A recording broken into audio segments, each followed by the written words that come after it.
This episode of the Fight Within podcast is presented to you by Meguiar's. For over 115 years, Meguiar's has been carefully creating and producing advanced formulas with cutting-edge chemistry to deliver a show car perfect appearance. Whether you're showing on the fairway, finalizing your car for auction, or simply getting your beloved car ready for a weekend drive, Meguiar's is ready to help with their premium car care products to make every automotive surface look its absolute best. Meguiar's, reflect your passion. Make sure to visit them at meguiars.com. What's up, guys, and welcome to another episode of the Fight Within podcast. Today's guest is Alberto Bañuelos. Is that right? Yes, sir. Yeah! So he is founder and owner of Burritos La Palma. Thank you for your time, man. Appreciate you coming on. Ben was speaking very highly of you. I'm Mexican, and as you can tell, I love food. So I was like, man, we gotta have this dude on. And just like every other show, I want to know why. Like, why? Not just being a business owner, but why the restaurant industry is such a cutthroat industry. From everything I've heard and the things that I've watched, why did you decide to go into that specific field or that industry? Well, first of all, thanks for having me, guys. Yeah, really appreciate it. I guess my story is kind of simple. I was born into it. My parents ran restaurants. Okay. And by the time we moved to Mexico, we started a tortilleria and then eventually started restaurants. So I kind of grew up in it. I didn't really have much of a choice. Yeah. I did decide to escape it, and I came to the States, and I tried to follow whatever dreams I thought I was, going to realize. And then at the end of the day, the restaurant business just brought me back. There's just that need to serve and to see the immediate satisfaction, and you're in full control of that. It's something that I just needed to come and do. So that the business is hard. It's hard, but the satisfaction, I mean, it's nothing like it. So you grew up in Mexico. I'm the reverse, they called it. I was born here in the States, Uh-huh. and when I was 13, we moved to Mexico. Okay. So I ended up growing up there. My teenage years, I went to school. So my formative years, I would say, is in Mexico. Yeah. Yeah. Did that kind of change your perspective when you got in the industry to say, I know what it's like. I know what real, authentic Mexican food is like. Not only because you know the culture, but because you were around it. I guess I could think of it that way, but the truth is, I didn't see it as authentic. I just saw it as food, man. I don't believe in authentic. It's just food. And then the other was, there was nothing to think about. It was just, it's in your DNA, man. Yeah, especially growing up in that. Yeah. Uh-huh. Oh yeah. Yeah. Have you say what would you say your biggest setback is? That you didn't expect, because there's people I'm sure that you surrounded yourself with, and having family in the industry, they maybe gave you warnings to say be prepared for this, make sure that you have a good head on your shoulders when you're doing this, but was there something that kind of took you by surprise in the industry where you're like, whoa, I didn't see that coming? Well, that's a good question. I can't really think of one right now. It's a grind. Yeah. Every day, every minute. So I can't think of something that was harder than the other. But walk people through that. When you say grind, what does that mean? You wake up, you get ready for the day. Yeah. You go into the restaurant. Well, what does that look like? Not even just that part of the grind, but like, as far as I've known you, right? Like I met you. I mean, you've been successful. You've had some recent successes also. But even when I first met you, talk about like that grind, like, because people see kind of like what we've talked about with fighting, right? They see under the lights, right? They see the action. They don't see the training, the injuries, the hours, the blood, sweat, tears. Yeah. You were recently on an awesome show, but they don't see what it took you all these other years to get to even be at that point. So talk about like that grind. Wow, that's a good one. Let's just say that I remember the movie Rocky back in 75? I remember original the scene, Rocky? Yeah, when he's in the, I think he's in the tub and he just can't move. He just can't get up. He's so beat up, so tired. That's how you feel every day, man. Like, why even get up and do it? But so that's the grind we're talking about. Oh man, where do we start? the passion for the food and serving somebody and seeing them happy is obviously what drives me, right? But the challenges that you see, I mean, wow. I worked for my father. I didn't understand the legal part of it, the laws of it, the being responsible for so many other people. Yeah. Your family, you know, so that kind of pressure, that fear. So the fear of failure, the fear of not following through with you invested everything, right? You put everything on your dream, and then every day you could lose it for so many other reasons. So that's the kind of grind that I mean, like, it's almost, I can't really describe it in words. I can't put just one term. It's a fear you have to overcome every day. And then how do you do that? Because we talk about, and we had mentioned it in our last episode a little bit. I really want to set us apart by asking how. Yeah. Like, why did you? Can everyone works hard, and a lot of you hear that story. I worked really hard, and I overcame this, and now I'm at the top. Great. Yeah. I don't care about that. Yeah. I want to know what you did. Did you read a book? I see. Did Jesus appear to you and tell you need to do this for the rest of your life? Did you watch YouTube videos? Like, what do you do to overcome those fears and that anxiety? Because I think everyone goes through it. Yeah. Some people just succumb to it, and some people decide to face it head on and overcome it. Does your passion outweigh your fear? Does your love outweigh your objectives? Like what is it for you? What do you do specifically to overcome thanks. that? And I'm really gonna try to answer it because it's difficult to speak of. I have a hard time speaking of myself. Sure. That's why I like you. I'm just kidding. No, but it's true. It's true. When you decide this is what I want to do, you can't quit on yourself. You want to at times. You want to just throw in the towel and say, forget it. Self-preservation. But at the end of the day, you're like, no, I believe in this. So, what book did I read? I can't. I mean, there's so many things that I can't think of. I'll use my father as an example, right? I figured if he did it under all those the challenges that he went through, and then everything that he gave me, all the tools that he gave me, I should be able to do this, right? But at the end of the day, I think it was maybe just the love for my wife. Yeah. I'm going to say that. As I think of it, sorry, I hadn't really thought of the question I love or the answer, but you don't want to fail them. Yeah. You want to build something for them. And I know it sounds cheesy, but it comes down to that. Yeah. Well, that's not cheesy at all. It's no. We talked about it with Devin, my wife, on the show about knowing your why, right? She says she does what she does, even though she's raising our child, and that in itself is a crazy job to do. But it's knowing your why. It's knowing why you're grinding and hustling. It's knowing, hey, at the end of the day, I'm trying to provide something for my family, for our friends. Like, if I'm blessed enough to be able to give and to be able to bless others, like that's my why. So for you, that's true, man. Knowing your why. Yeah. I'll try to go reverse. I didn't set out to be better than anybody else. I didn't try to prove anything either to my father or my brothers or my friends. No, it was just, I realized, hey, this is something I really want to do. But you're right. At one point, if it's just for myself, I would have given up. And that's when I realized, no, I have somebody who believes in me and supports me. And you realize, wow, it's something I want to do. And the satisfaction of seeing that and being able to give it to her, it comes down to that. Thanks for bringing that out. Right? Well, and like genuinely too, I think, because if I'm not mistaken, I think we met at the Lake Forest store. I think that's when we met, right? Like, you guys were having coffee, and I didn't even I didn't know about your restaurant. I didn't know who you were. No, what do you call that? I was stalking you. Ah, perfect. Yeah. So I started the food truck, I think it was 2016, and your coffee shop wasn't open yet. Dear Lacey wasn't open yet. Yeah.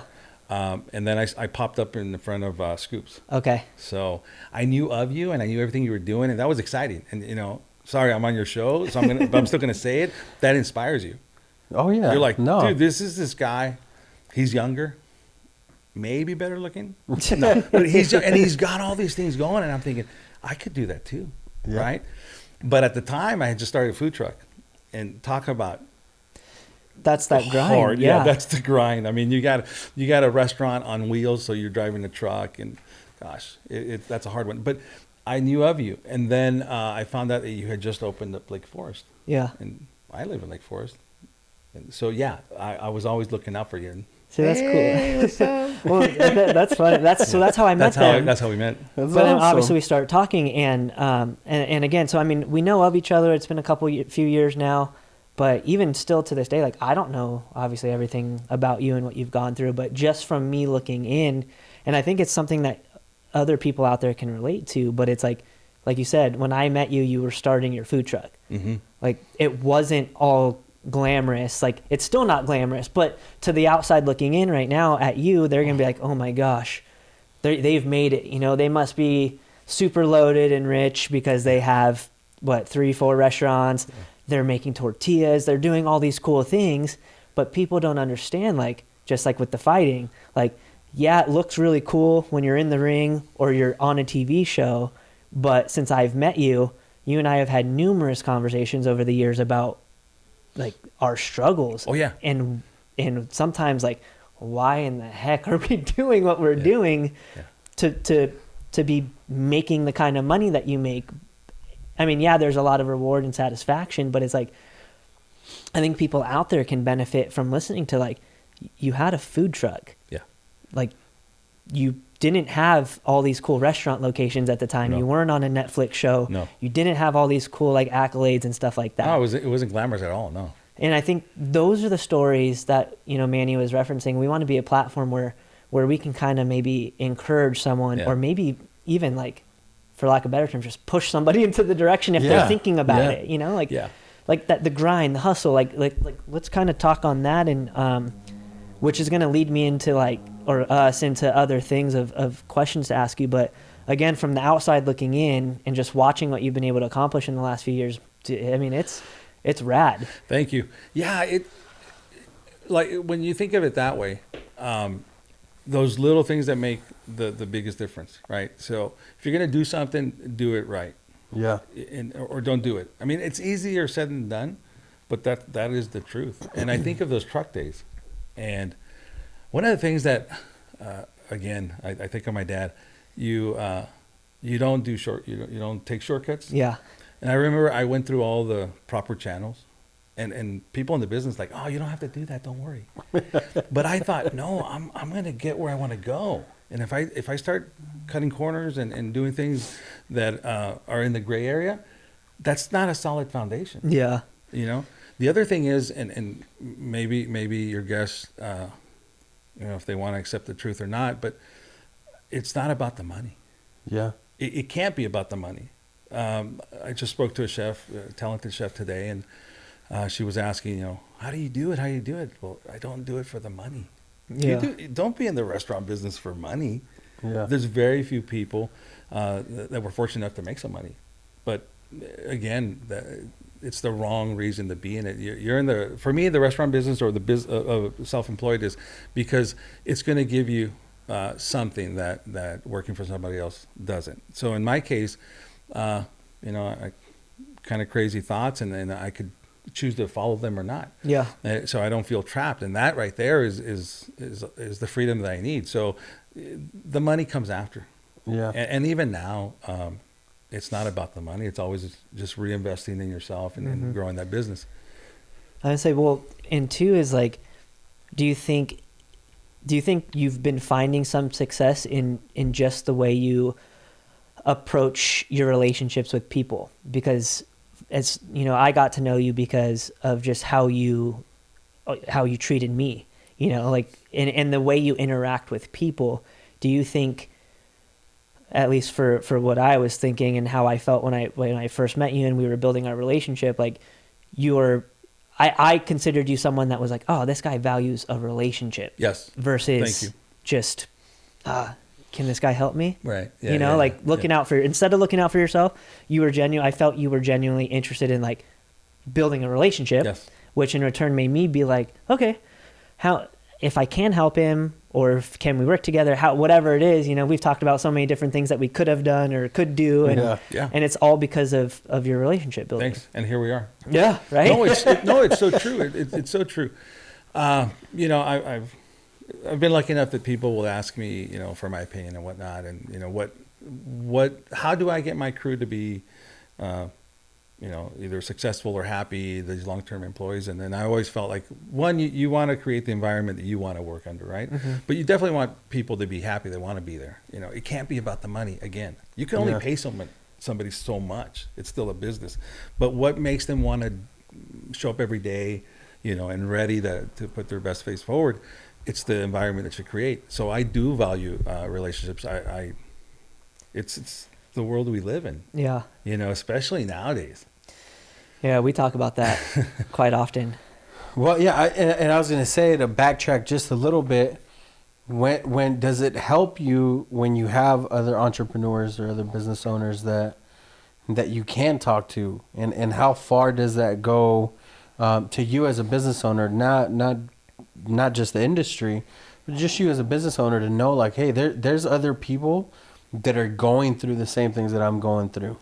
And are willing to open up. It's like I had mentioned it on our last episode a little bit. I feel like a lot of successful people don't want to share their secrets. Yeah. They don't want to open up. Yeah. The way I've always been taught and the way I've always been shown is like, if you give your ingredients, it's fine, but it's not the same cook.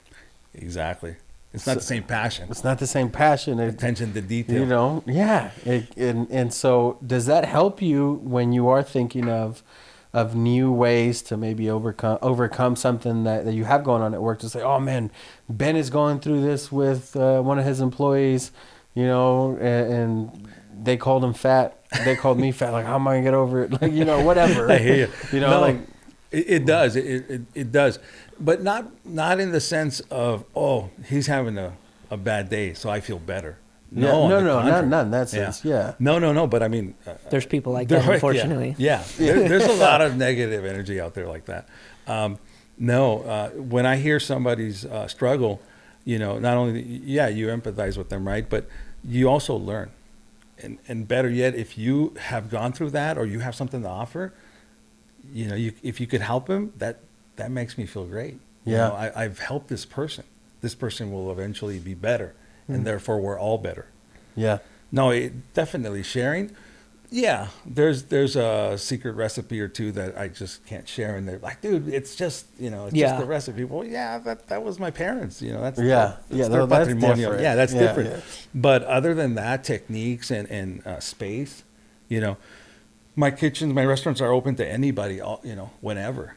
I love the opportunity to help others, because sometimes I had the chance to be, you know, helped, and sometimes I didn't. And I want to be that person that could help, you know.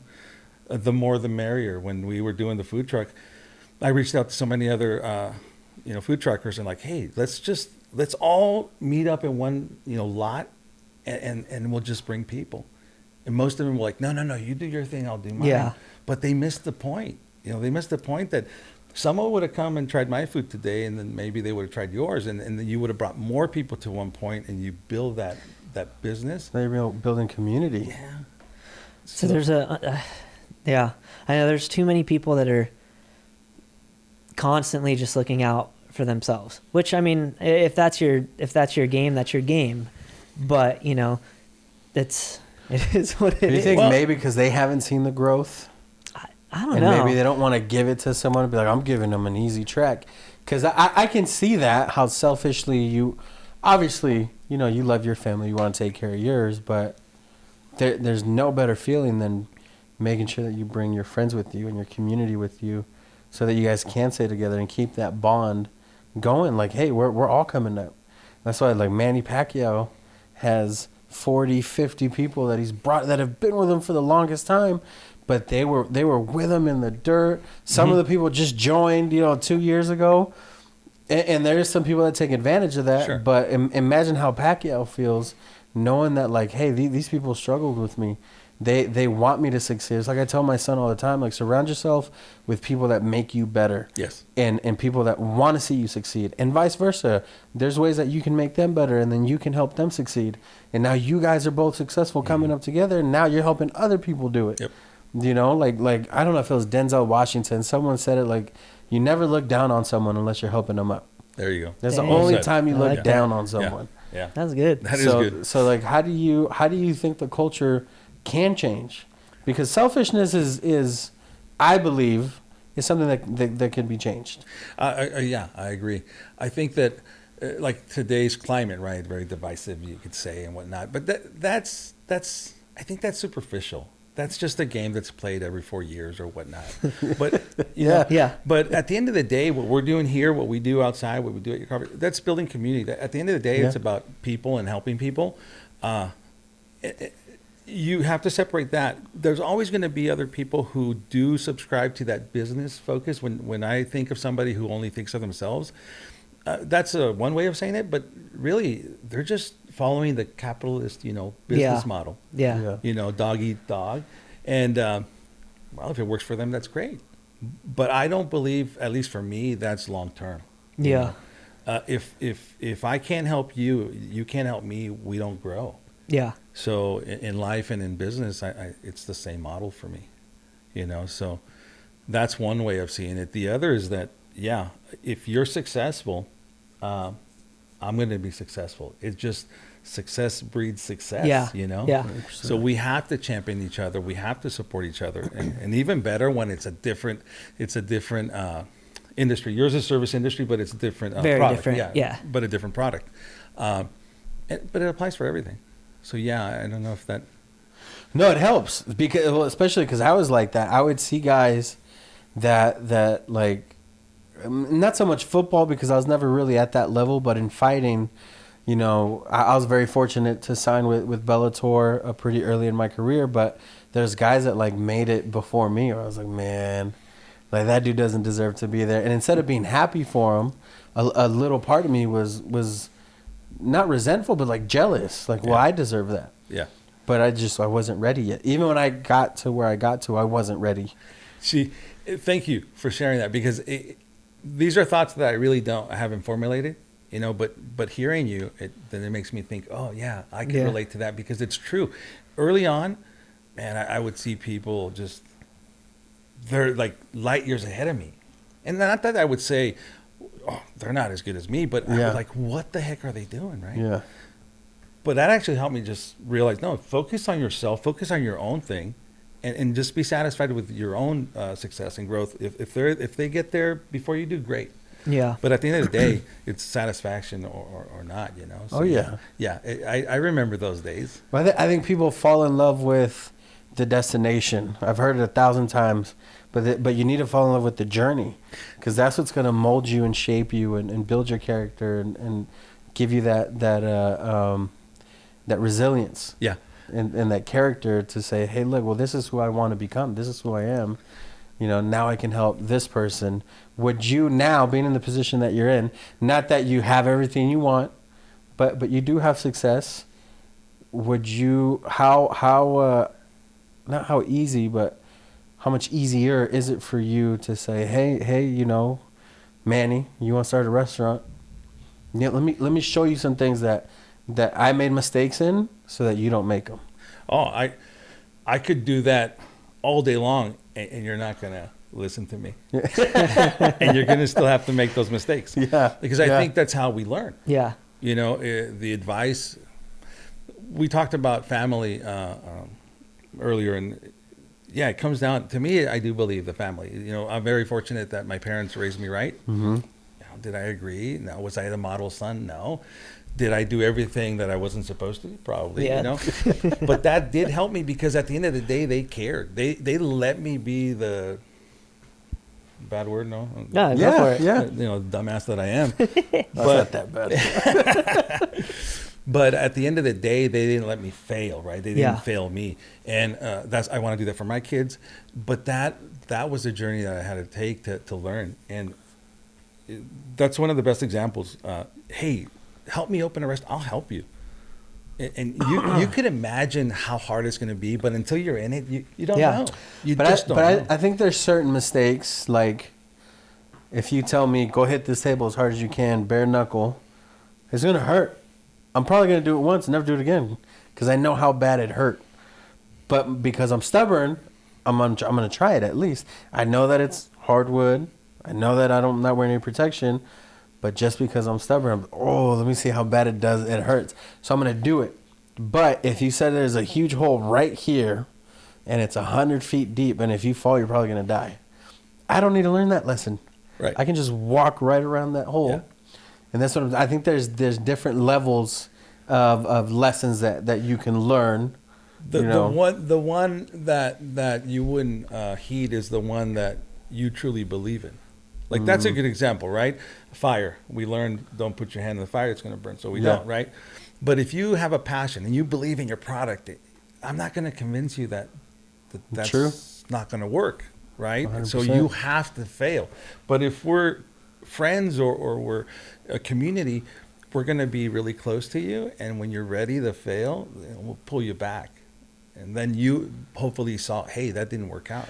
But what if I don't know, I'm thinking of me, like if I had this product and say it just didn't work here, I'd be like, well, it's not the product, it's the location. Let me go move somewhere else. I bet you it'll sell over there. Well, and that's the same story with La Palma here in the States, well, even for Mexico, but here, I was told that's the worst thing you could do. You know, I opened up in El Monte. Uh-huh. It's really, in El Monte, it's in the middle of nowhere, El Monte, right? Yeah. But I chose that place because I felt it was like the hub between the few people that I knew would come, which were my paisanos, the people from Zacatecas. I figured, if this doesn't work, at least I could pay the rent. I can go work somewhere else, and then I could pay the rent. So that's how I took that leap of faith. But everybody who was a good friend of mine said, don't do it. That's a really bad idea, right? You're going to start these burritos that no one's ever really seen. They're not cheap, everything that was true. But I didn't do it for the money. And I think that was the big success, So business is about making money. But if you have no money to start that business, then you're in trouble. Don't do it. Yeah. I had the luxury of being able to, my wife works and I had a job, and that's how we started it. So I mean, it's always not about business lessons, but you're not going to be talked out of your dream. No. Yeah. You're not going to be talked out of your dream. Yeah. When did you know it was time? Because you had mentioned that you had a job when you started it. When did you know it was time to leave the job? Yeah. So I had my little bicycle business in 2006, and I didn't know at the time there was a bubble that was going to burst. Right. Mm-hmm. I just knew that everybody had money. Yeah. So there I was selling, $7,000-$8,000 bikes, and people were buying. Oh, wow. Yeah, because everybody had money. But then 2008. Yep. No more business, right? Yeah. So I had to go back to work, and I worked. A friend got me a job in a restaurant, something I knew, and it helped me survive. But at that point, I realized, no, I have to go out on my own. Yeah. So I took what I learned with that company. I took what I learned with the business that I had, and I said, well, again, if I don't make money, I know I'll survive. I know I could count on, at least breaking even. And again, if I had started out just to make money, there's no way I would have made it. Yeah. There's no way. So you started El Monte. Mm-hmm. Then you were still working your other job. Yeah. So actually I quit the job. Okay. Yeah. That was the leap of faith. I thought, because I was going to be, one or two cooks. I was going to cook the food. I was going to assemble it. I had a friend that was going to help me, and then I had my son that helped me cashier for a while. But so you went all in. All in. And then from there, how long did it take till you went to Santa Ana? Oh man, 4 years. So 4 years of that grind of having that one location. Because I'm going to kind of brag about you for a second, but so you go from that mm-hmm. to Santa Ana, and that's the one on Bristol. And then from there, food truck was in between or after? Food truck was actually before. Before. Okay. Yeah. So El Monte food truck, Santa Ana. Then from Santa Ana, you found some other successes for a while. You were catering. Yeah. You were doing some pretty cool catering the Rams. Yeah. Oh, really? Yeah. He was doing some rad. That's what I told you. He's a humble man. He was doing some really rad stuff. Yeah. It was the owner's box, right? Yeah. That you were catering. So catering the owner's box, and then were you doing Schmorgas? Yeah. Wow. Hey, Zach. Yeah. Whoops. I forgot that. No, I'm talking the grind, man. It becomes a fog after a while. See, man, I'll throw out all these things for you. So, I mean, I'm a fan. You know, I've been following you. Like, I got to know you as an individual, which obviously made me go to the restaurants. And then, like, you kind of just said it, but I'm going to retouch on is you were doing a concept that your friends told you, like, no one's going to get it. When I went in, I'm a pretty big food guy. We were talking off camera, but you know, I will go to Michelin restaurants because it used to be a passion of mine. Mm-hmm. It's no longer very much of a passion, but it used to be a passion of mine, and I enjoyed it. I enjoyed not just like I didn't enjoy obviously when the bill came, but I enjoyed the entire presentation, from how they greeted you when you walked in, how it was literally a show. It was like the sweet science of boxing, sweet science of restaurants, and I fell in love with that. So going to your restaurant, you know, I look at little things, the tables, the chairs, the layout, how I felt when I ordered or I was greeted by someone working, and all that fun stuff. Order my food, get my burritos. I'm like, okay. I've never seen anything like it, right? I was like, I grew up in Santa Ana, lots of authentic Mexican food around, and I was like, I've never seen these burritos before. I was like, what the heck? And then I remember taking a bite of a burrito, and I was like, dang. Like, that is probably one of the best bites of a burrito I have ever had. Thank you. And it was the tortilla.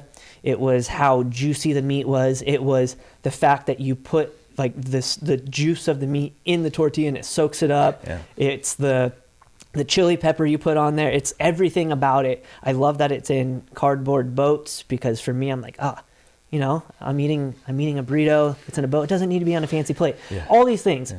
And I remember bringing some people by, and I never told anybody except how good the food was. I didn't tell them what kind of burrito, what kind of style, nothing. And everyone's reaction was like, what the heck kind of burrito is this? And then they ate it. Yeah. And then they fell in love with it. And so I backtracked a little bit, but I had to brag about the food for a second. And now I'm hungry. I know, me too. But, burrito. You know, going from the one to the food truck to Santa Ana, then, you know, finding successes in catering. And then you have, you know, another one in Santa Ana, 4th Street Market. You know, just kind of like that full circle turning around. Like, I mean, you went from putting everything in, all your eggs in one basket, you know, and you've hustled, you've grinded, and here you are, fast forward, you know, several years later. You know, you got, what, 3 restaurants, right? 3 restaurants? 4. 4 restaurants. Boyle Heights.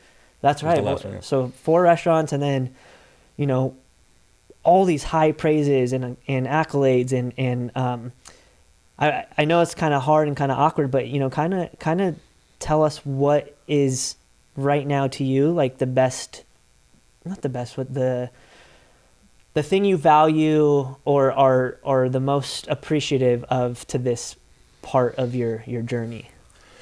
That people accept, you know, the product that I offer you, that we're accepted. Mm. It's good. It is amazing. I'm not going to call it hate, you know, but people have this dissonance. Like it has to be what they believe, you know. The same things, the same struggles you may find with the great, you know, Carlos Salgado at Taco Maria. Mm-hmm. You know, it's very high-end Mexican food or Mexican cuisine.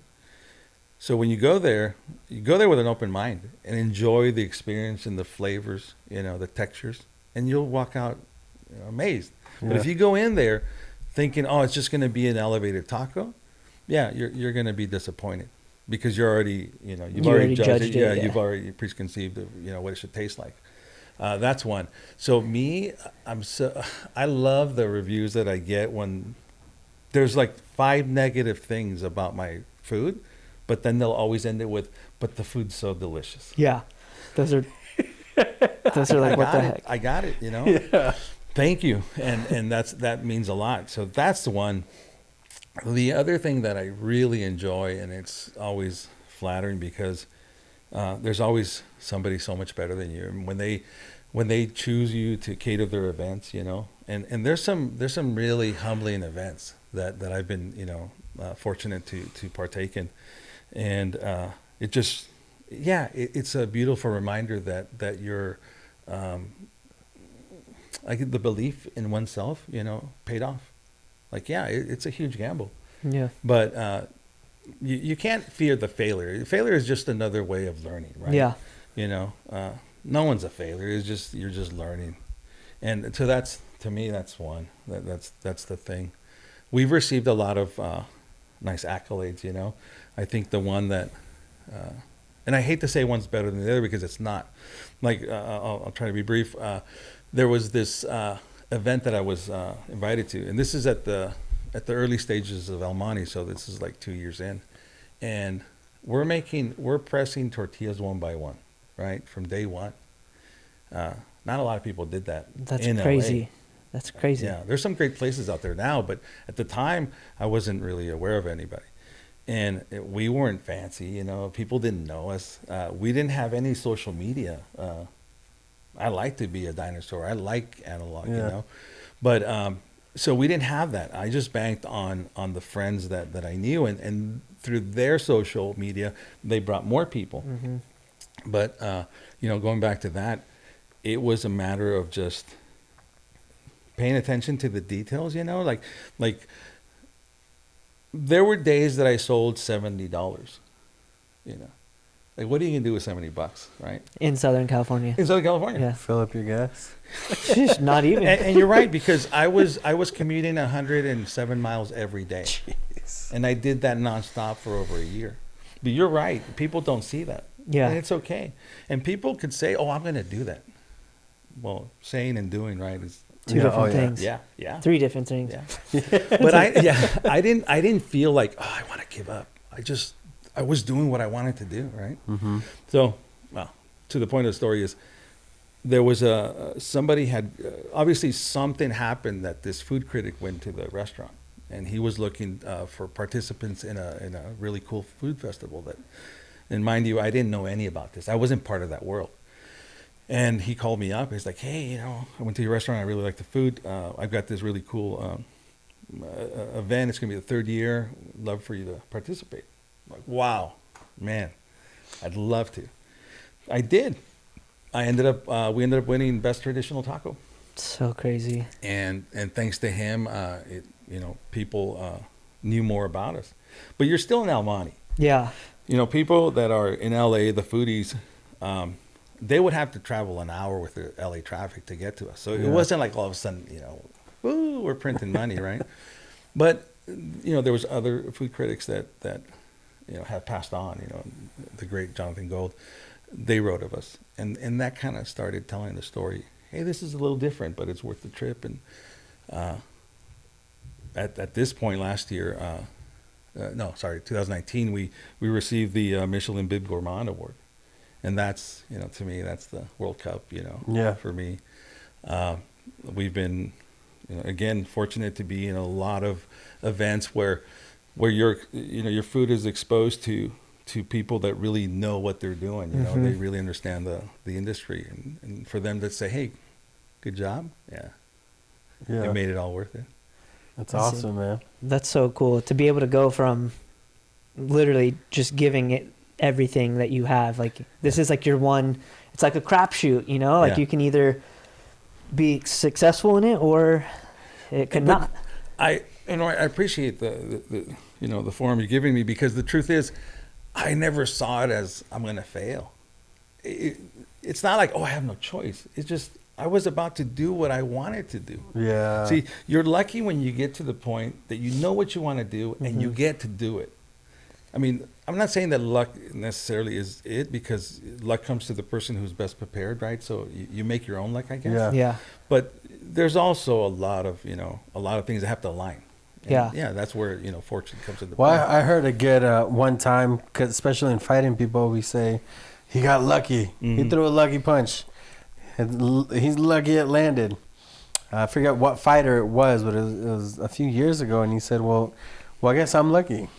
And he said, well, the way I define luck is when preparation meets opportunity. Right. Yeah. Thank you. Yeah. So true. So if you're going to call me lucky, that's fine. Yeah. But yeah, I think just like fighting, a lot of fighters, our argument is always, well, we train that. We prepare for that moment. Yeah. So it's not luck because we've been getting ready for it. What would you say is, does that translate into the restaurant business? Like, are you constantly, because I'm sure you're learning every day. If you're cooking every day and running the business and making sure everything's clean, making sure you have enough food and getting inventory, like, is that your preparation? Yep. Knowing like, hey, every day I got to make sure this is on point. Every day, and every day, every experience is a new experience for that customer. It might be the very first time, so it's the first impression. But if you've been there 20 times, it's got to be the same. Yeah, So it's always like the first impression, and that's something that we talk about at work all the time. We have to make that person's experience, the highest that we can. Mm-hmm. There's we know him. No. There's none of that. It's always the same. So I believe in consistency. Yeah. That's number one. People like a habit. You've been into the restaurant, like you mentioned. When I did El Monte, I had no choice. I just try to make it as clean as possible, right? Because cleanliness is key. But Bristol, I wanted you to walk in like if you were walking into Jerez, where I grew up, where we started. Cement floor, white walls with some red, and a smile greet you. That's it. There's nothing fancy about it. Yeah, it's cool. I love it. And I really want to go check it out now. And believe me, at this point, I guess one of my challenges is not to believe my own hype. Like, I have all these ideas, I could make it, but that's not what I'm about. So I have to temper that. That's not what got you to the dance. And why change it? Again, we go back to the consistency. Mm-hmm. There's so many in Mexico. We offer so much more food, but here the feedback that I've received is like, don't add more. Right? No, I love your menu. It's like an in and out of Mexican food. Yeah. Like limited choices, but everything I've gotten, I'm a testament to your consistency. And I'm not saying that because we're friends or you're here, because I would for sure tell you the truth. Like, yes. I would 1000% tell you the truth. That's what we're talking about. But, like every single time I've been to the restaurant, or we've had you cater, I don't know, several events for us, doesn't matter if we ordered food for 70 people or I ordered food for myself or I bought the team at the Santa Ana shop burritos one day, it's always been the same thing. That's awesome. Always. Thanks. I always know every single time I know what I'm going to get. Thanks. I'm curious because I used to have a business. I ran a digital marketing agency, but I've never had employees like you guys have. How do you guys take that same approach with like the same passion and drive that you guys have because it's your business? How do you guys translate that to your employees? Well, for me, it starts with the hiring. If you're desperate, it's not going to end well. But you hire the best that you can, right? So there's certain things that you could pick up, and this person's coachable or not. But once if you're talking about the team that we already have, then it's just about, I guess, setting the expectations. Letting them know that what your standards are, and having them not so much see you work, but see you believe in your own standards. Like walk the walk, not just talk the talk. That's one. And then that environment that I was talking about, you create an environment where people want to work, and you, if you're lucky enough, like I've been, you get to talk to your employees, Yes. I'm the employer, you're the employee. There's always going to be that professionalism, but you could have a conversation and find out what they aspire. And some people will, I want to be a cook. Okay, cool. Well, then you kind of got it. But some people say, hey, look, I'm just here to get through college. That's great. So then you talk about success of getting through college, and you support them through their journey. Yeah. And then you have friends that last, your lifetime.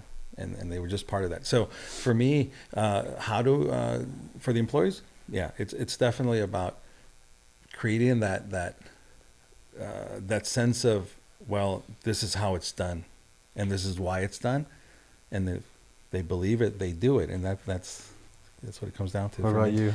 I was gonna say it's about building a culture, right? Mm-hmm. Which you're kind of touching on is my heart and what my vision is that every single person feels valued and needed and wanted there. So I always try to make sure, and I don't do it offhandedly, but I try to always make sure people know how much I appreciate them, whether they're, there because they're trying to get through college, whether they're there for a week, a year, 5 years. I try to make sure every single person that works for us feels like I genuinely value them. And because it's true, because without any one of those people doing the jobs that they're doing, I don't have a business, right? I'm one person. Yeah. And I always try to take that standpoint where, you lead from the front, which is what you were just saying. But I have found, and this is, kind of, you could probably feel this way better than me right now, but the bigger you get, the more well-known you get, the more quote unquote successful you get, it now brings its own new challenges with employees. And, employees will sometimes think, I don't know, whatever the case it is, or what drives them to think this. I don't know if it's because we live in a culture where we're taught that it's okay to, to be, say, why do they get that? I should have this. Or, I think we live in a culture of, and I don't mean this in a derogatory way, but there's only one way to say it, but a culture of, I deserve this. I need this. I'm worth this. Selfish. The entitlement, the culture. Yeah. And that's fine. But again, people don't understand the grind that we've went through, right? So as you get bigger, when we had the 4 locations in our restaurant, I can't be in all these places at once. Yeah. And certain individuals will take that as, oh, he doesn't care about me. He doesn't care about this store. Oh, he doesn't work because I don't see him. Yeah. I might be at home trying to figure out how to figure out, or trying to figure out payroll and inventory and how are we going to pay this bill in order to pay this bill, but employees don't necessarily see that. They think, oh, which is almost a good thing. it's true. They don't need to know that. They don't need to see that. That's our business. That's why. Right. That's but why. not we do only that, like you've made them feel that way. Like, hey, you have nothing to worry about. Yeah. You So don't have anything to worry about. it's Like, that you got double-edged your sword, job. though. Yeah. Because they I don't know what it is, but the more we grow, the more success we have, the more obviously hate comes with that. Yeah. And so More I have money, found, more problems. yeah, right. I have The more found you it have to very spend. challenging. At one point we had over 70 employees. Yeah. And again, I'm younger, so instantly those thoughts of, oh, this guy's just a rich kid, or he's got rich parents, or he's got X, Y, and Z. And it's like, well, you don't know my struggles. You don't know that my wife and I might not be able to pay my own rent because I'm making sure you Yeah. guys get Yes. paid. But I still want you to feel valued because I do truly value the people that work for us. How are you handling that as you grow? Because you can't be in all these locations at once. No, it's that expectation, that standard that you set, and you just reinforce it. And yeah, for me, look, I did it today. Yesterday, I went to one of the locations, and we have sweatshirts for the employees because it's cold, and one person wasn't wearing one. So, I'm not managing that place, so it's not my place to jump in. So I just made the comment like, "Oh, hey, did we all get sweatshirts?" And oh, I'm sorry. Okay, cool. So guess what? Today I went just to see, and sure enough, Sweatshirt. No, was it? Oh, Really? Yeah. So like, oh, okay. So hey, I thought everybody got a sweatshirt, So maybe tomorrow I show up, hopefully. But that's the point, is that you're reinforcing. You're just not saying it and assuming it's going to be okay. But I think that's unique. How you say you're not there and you don't manage it, so you don't step in, even though you 100% can, because you're the owner, and you can say, "Hey guys, look, this is what I expect." Yeah.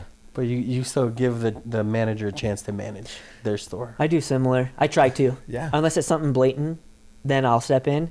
But you don't want to take the power away from the manager. Thank you. Yeah. Exactly. It's awesome. And it's not about me, man. How am I going to do that? Why would I sabotage my own crew? Yeah. Yeah. The person Yeah. who's at the helm of that. Yeah. No, But Well, then because you'll- I've been a part of teams that do the complete opposite. Yeah. That's. I don't want to say that. that's more just, dictatorship. It's It's all terrible. about them, and it's all terrible. about them. Yeah. It's there's something wrong.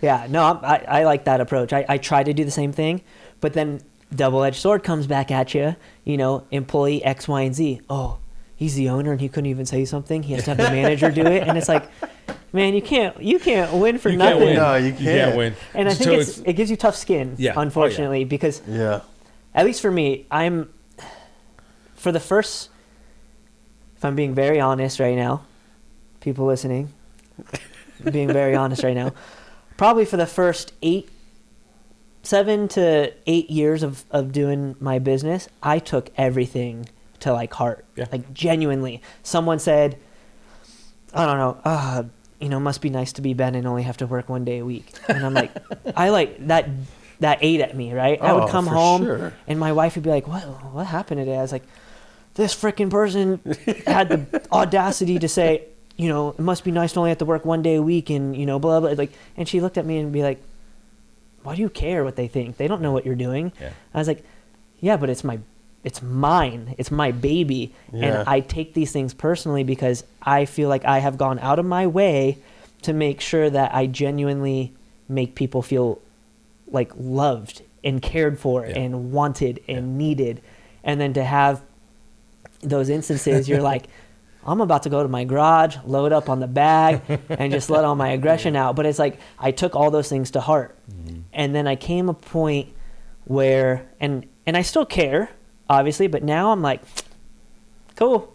Yeah. You complaining about me not being here? Like, I'll try to make an effort, but I'm not going to let it eat at me anymore. Yeah. And we learn. You learn that. You learn that skill. You learn pick your battles. Yeah. You know, you learn to not sweat the small stuff and see the big picture. Yeah. Yeah. No. And hopefully you that attitude changed their perception.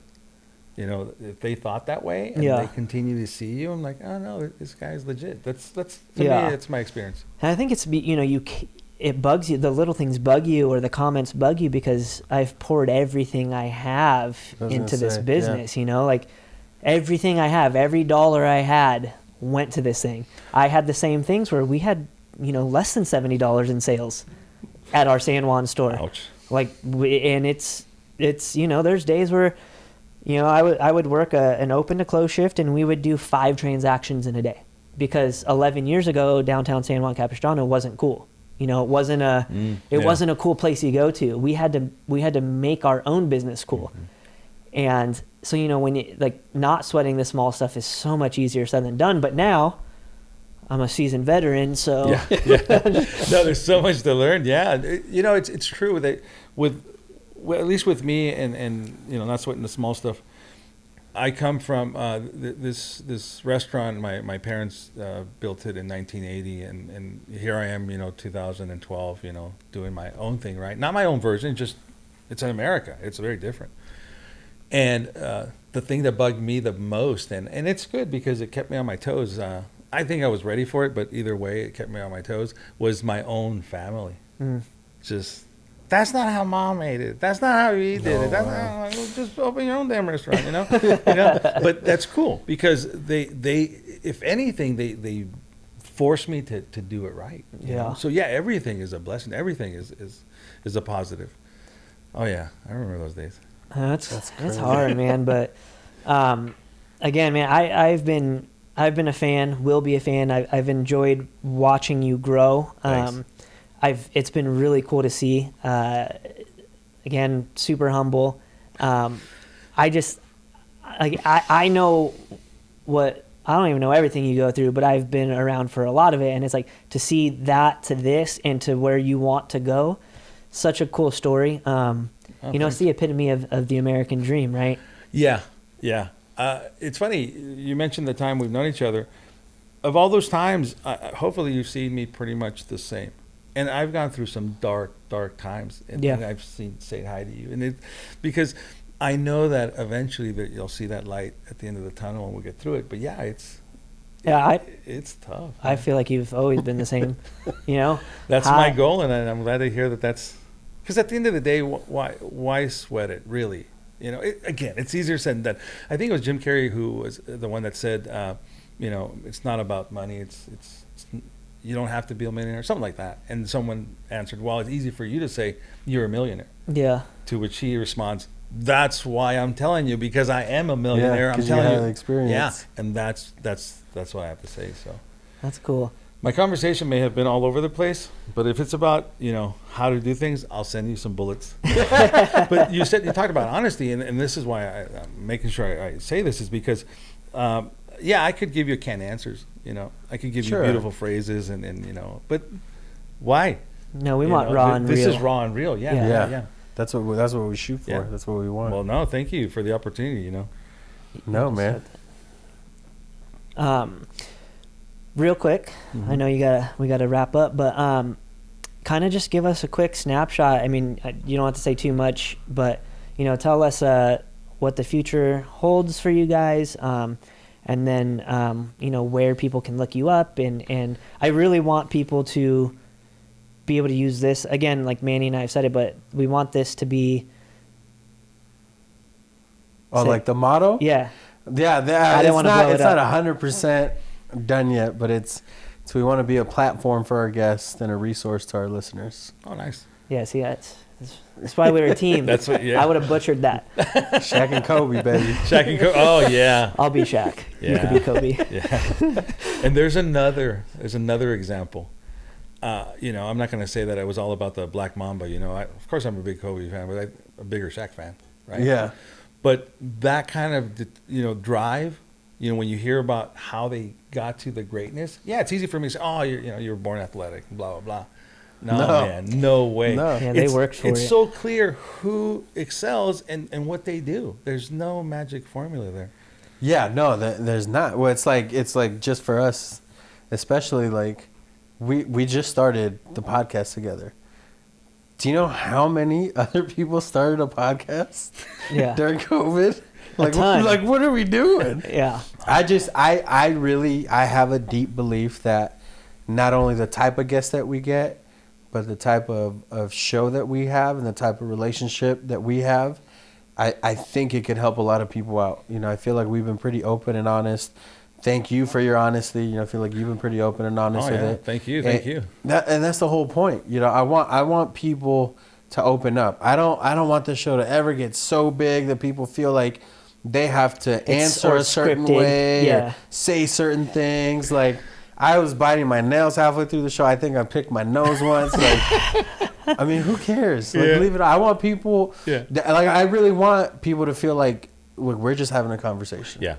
No, and there just happens to be cameras and microphones, but like, we're just talking. And so I really, really appreciate your honesty and your time.